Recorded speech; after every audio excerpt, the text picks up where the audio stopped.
Well, I see why Chuck picked me or asked me to do this, because when he said that students come in very shy, just sharing a couple details, I think I was the shyest, probably shaking, wondering to the last minute what I was going to say.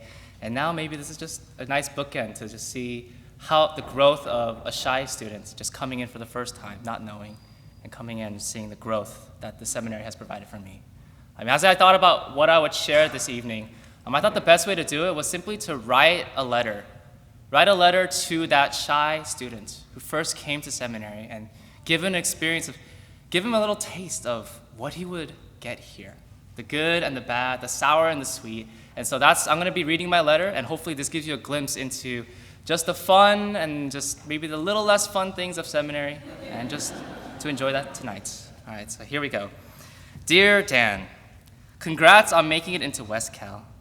I know moving across the country into a new place that you've never been before is a scary experience.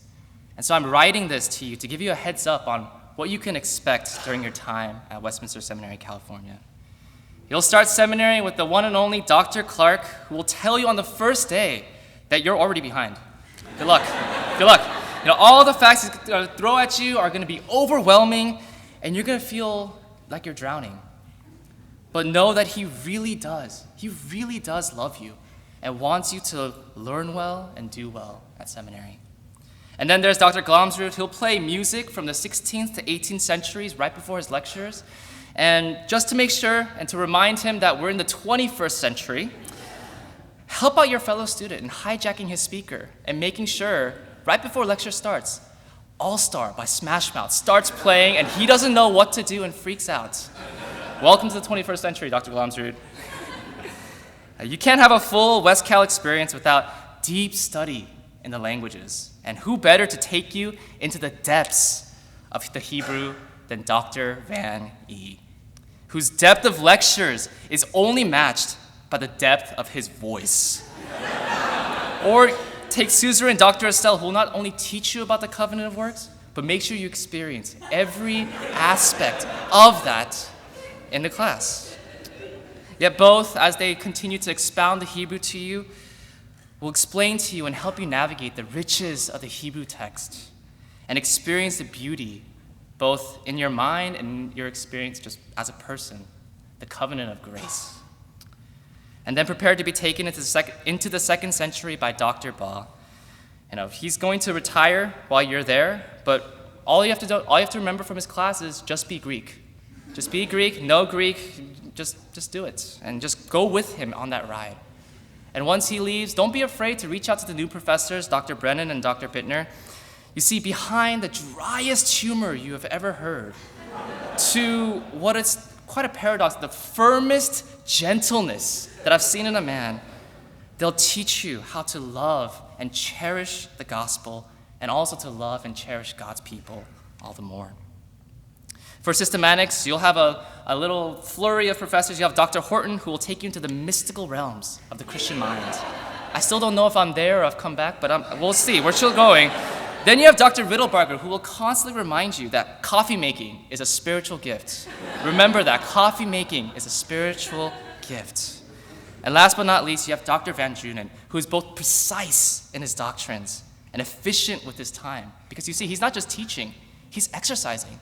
As he walks around and around and around and around his lectures, I just don't know how he does it. The precision and the efficiency. But again, as I listen to them, as you follow them, you'll see your mind expand and your heart grow even more. Then last but not least, there's the PT department. Dr. Troxel will be that giant who tells jokes, but no one laughs. No. Dr. Berry, you'll hear him from a mile away, because if you hear, "Hey, brother," you know he's in the vicinity. You know he's there. Just turn and wave hi. But as much as they teach you about being a pastor, as well as all the associate and the adjunct pastors that come and you preach to, know that a pastoral heart can't just be taught. It has to be caught. And so be with them, catch it from them, because they throw very well.